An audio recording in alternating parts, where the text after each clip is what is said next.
साहब यही चिल्ला रहे थे कि देखिए इकोनॉमी में तरक्की हो रही है इस देश में। मालूम नहीं था कि इस देश के लोगों की जेब काटी जा रही है। और अंत में पता चला कि हमको जो नुकसान हुआ है वो कितना हुआ है। देश के लोगों के खून पसीने की कमाई का 70,000 करोड़ रुपया डूब गया इस शेयर बाजार। जो वापस आएगा किसी को कुछ पता नहीं।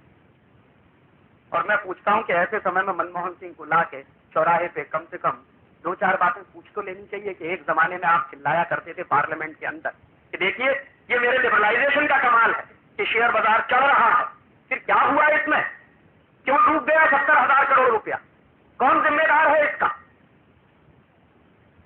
किसी की अकाउंटेबिलिटी बनती है कि नहीं इस देश में? किसी की अकाउंटेबिलिटी नहीं बनी। और उसी कमेटी ने जो रिकमेंडेशंस किए थे मनमोहन सिंह को कि ये सारा तमाशा सिटी बैंक के इशारे पर हुआ, हर्षद मेहता तो उसमें सिर्फ एक कठपुतली की तरह से काम करता रहा। ये मैं नहीं कहता, पार्लियामेंट्री कमेटी की फाइंडिंग्स है। और कमेटी ने ये रिकमेंडेशन किए कि सिटी बैंक ऑफ इंडिया को हिंदुस्तान से बिस्तर बांध के भगा देने की जरूरत है। तो मनमोहन सिंह ने स्टेटमेंट किया कि नहीं, हम सिटी बैंक ऑफ इंडिया को अगर भगा देंगे तो गलत सिग्नल्स जाएंगे दुनिया में। माने चोर को चोर नहीं कह सकते हम, डकैत को डकैत नहीं कह सकते हम, क्योंकि हमारे सिग्नल्स गलत चले जाएंगे। कौन सा देश है ये, और कौन सा फाइनेंस मिनिस्टर इस देश को रूल करता है? दुनिया के किसी भी दूसरे देश में अगर अमेरिका में ही ये स्कैम हुआ होता, हिंदुस्तान की जगह अमेरिका को रखकर देखिए, और अमेरिका में ये स्कैम हुआ होता और काश स्टेट बैंक ऑफ इंडिया हमारा उसमें इन्वॉल्व होता, तो अमेरिकन सरकार ने 1 मिनट की देर नहीं की होती स्टेट बैंक ऑफ इंडिया को वहां से रवाना करने। ये हम पॉलिटिकल स्लेव कंट्री में रहते हुए मैं कह रहा हूं इस देश में कि सिटी बैंक ऑफ इंडिया के बारे में सारे सबूत होने के बावजूद इस देश में सिटी बैंक ऑफ इंडिया को हिंदुस्तान से नहीं भगाया गया, क्योंकि मनमोहन सिंह नहीं चाहता। और कभी कभी मैं ये आरोप करता हूं कि मनमोहन सिंह कोई मनमोहन सिंह नहीं है, वो अमेरिका का 101% एजेंट है इस देश में, जिसने इस देश की इकोनॉमी को इतने बड़े लेवल पे ले जाके पटक दिया। और आपको मालूम है जो पैसा डूब गया उसकी वजह से जो रिसेशन है मार्केट में वो आज तक खत्म नहीं हो रहा। कितने कारखाने बंद हो गए इस देश में, हजारों प्रोडक्शन यूनिट्स इस देश में बंद हो गए क्योंकि उनका पैसा शेयर बाजार में लगा। मैं मेरे उत्तर प्रदेश के बारे में बात करता हूं।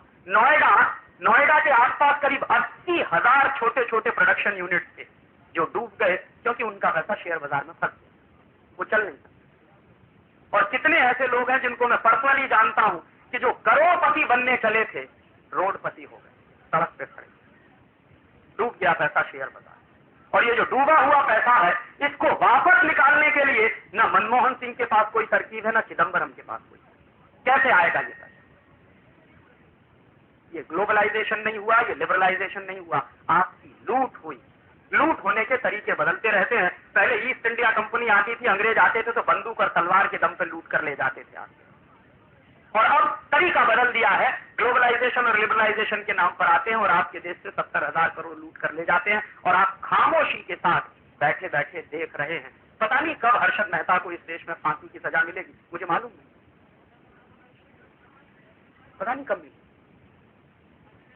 शायद हो सकता है 2 साल के बाद आप भी भूल जाए, मैं भी भूल जाऊं कि इस देश में इतना बड़ा स्कैम भी कोई हुआ।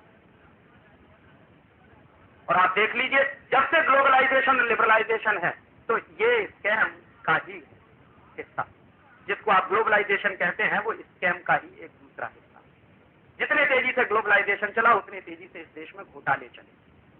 91 से 97 के बीच में जितने घोटाले हुए हैं उसमें पार्लियामेंट की फाइंडिंग्स है, मेरी फाइंडिंग्स नहीं, कि हिंदुस्तान के लोगों के खून पसीने की कमाई का 70,000 करोड़ डूब गया। ये वो कहते हैं। तो 20,000 करोड़ आया और 70,000 करोड़ हमारा डूब गया।